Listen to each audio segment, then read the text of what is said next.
Assalamualaikum warahmatullahi wabarakatuh. Perkenalkan, nama saya Rahardian Pratikta. Saya dari Hukum B1 semester 8. Eh, di sini saya akan menjelaskan jawaban dari tugas pertemuan ke-9 dari Hukum Media. Di sini saya akan menjawab 4 soal yang diberikan oleh dosen pengampu saya, Bapak Zainal Arifin. Nah, yang pertama tentang pengertian libertarianisme dan memberikan contohnya. Nah, di sini yang saya kutip itu filsafat teori pers libertarian menganggap bahwa manusia makhluk rasional dan bisa menentukan nasibnya sendiri. Nah, sehingga apabila manusia itu dikekang dengan aturan-aturan dan hukum yang ketat, maka manusia tidak akan bisa menjadi manusia maju. Nah, itu.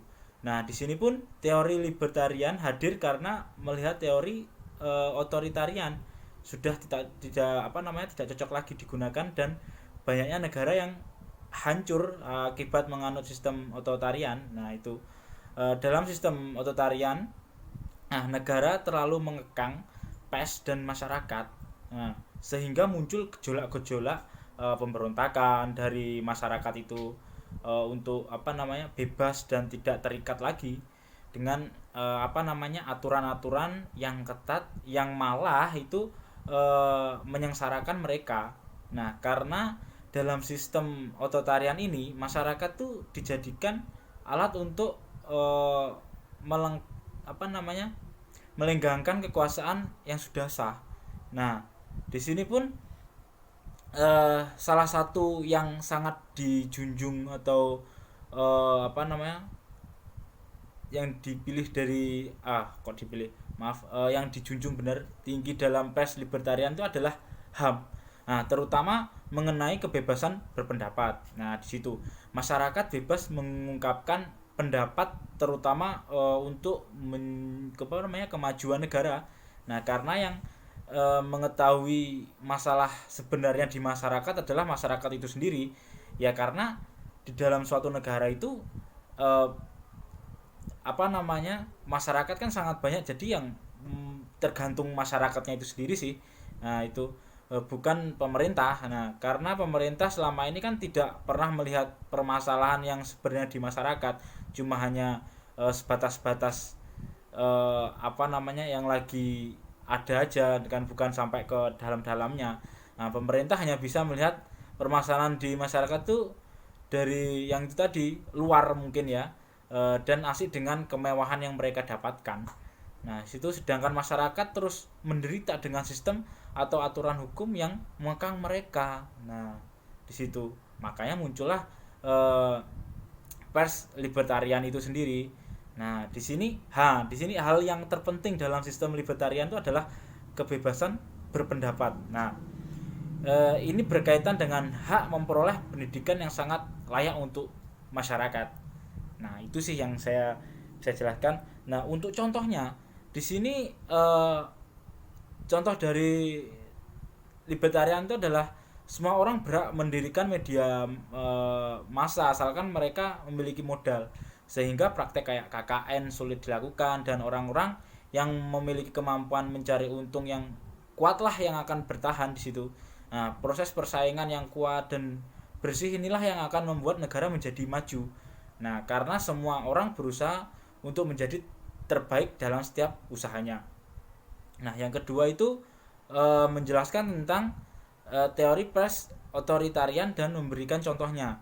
Nah, di sini yang saya jelaskan dan yang saya pahami saya ambil dari materi yang sudah dikasihkan ke dosen pengampu dosen pengampu saya, itu teori pers otoritarian itu adalah teori pengekangan terhadap kebebasan pers. Nah, tetapi pada dasarnya sebenarnya dalam teori pers otoritarian ini, pers bukan dikekang tetapi diawasi sebenarnya. Dan bentuk pengawasannya itu dilakukan oleh masyarakat, yang diwakili oleh lembaga yaitu pemerintah. Jadi kita sebagai masyarakat tidak perlu takut mengenai pers yang akan bertindak sebebas-bebasnya dalam membuat atau pemberitaan dan berlaku kapitalis. Nah, karena kalau mereka melanggar norma-norma di masyarakat, maka sudah ada hukum dan aturan yang jelas yang mengawasinya, dan kemungkinan terjadi chaos di masyarakat itu masyarakat itu kecil. Karena penerapan hukum di negara yang menganut sistem otoritarian ini sangat dijunjung tinggi, sehingga keamanan dan kedaulatan negara akan terjamin. Nah, di situ lalu di sini yang saya ambil, mungkin saat ini banyak negara di dunia menganut sistem libertarian. Nah, tetapi dalam prakteknya mereka lebih cenderung memakai sistem otoritarian. Nah, kenapa? Nah, di sini karena mereka tahu kalau sistem libertarian ini sulit diterapkan di negara apabila negara itu ingin menjadi negara maju. Nah, karena setiap kebijakan negara yang baru dirumuskan saja sudah diprotes oleh pers. Nah, gitu. Nah, di situ yang saya pahami. Lalu contoh dari otoritarian ini adalah hak untuk memiliki media massa dikeluarkan atas izin pemerintah melalui yang namanya hak paten. Nah, di sini hak paten ini bisa didapatkan apabila kita memiliki kedekatan dengan penguasa atau pemerintah. Hal ini malah akan menimbulkan yang namanya KKN sebenarnya, kayak korupsi, kolusi, dan nepotisme. Nah, itu karena hanya kerabat dan anggota keluarga dari penguasa atau pemerintah lah yang bisa memiliki media massa. Ini pernah terjadi di Indonesia sih sebenarnya. Lalu yang ketiga itu tentang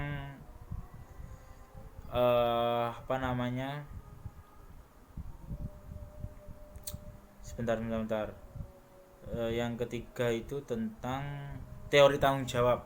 Nah, di sini dalam teori tanggung jawab sosial, di sini saya ambil pers tetap mempunyai kebebasan dalam membuat berita dan informasi kepada masyarakat, dan juga pers atau media massa boleh dimiliki oleh siapapun tanpa harus memperoleh izin berupa hak paten dari pemerintah. Nah, di situ tetapi kebebasan pers itu tetap harus mempertahankan norma-norma yang berlaku di masyarakat.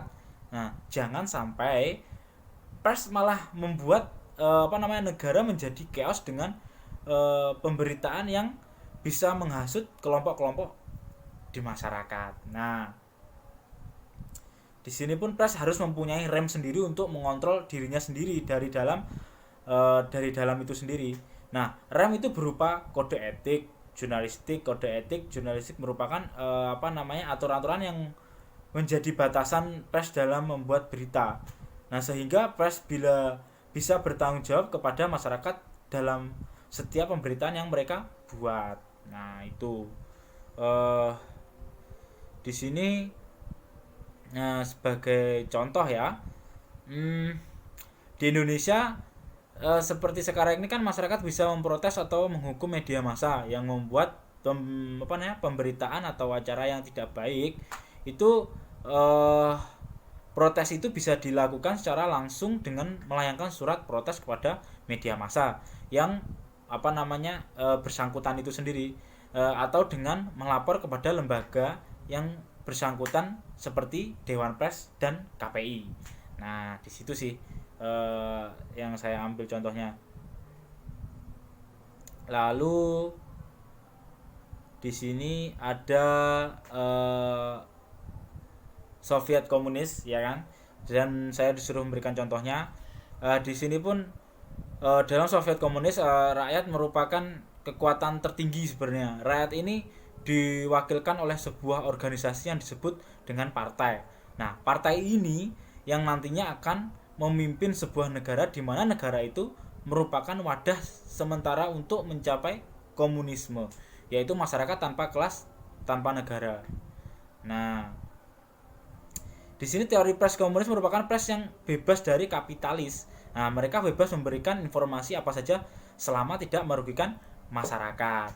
Nah, yang dalam hal ini itu mengancam keamanan negara, karena pada dasarnya pers itu memang harus independen ya.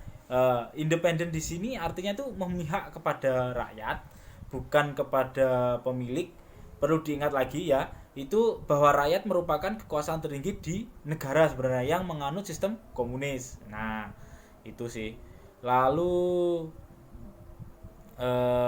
contohnya itu saya ambil Soviet hadir itu agar contohnya memperjuangkan nasib rakyat, terutama kaum proletar atau agar bisa sejahtera.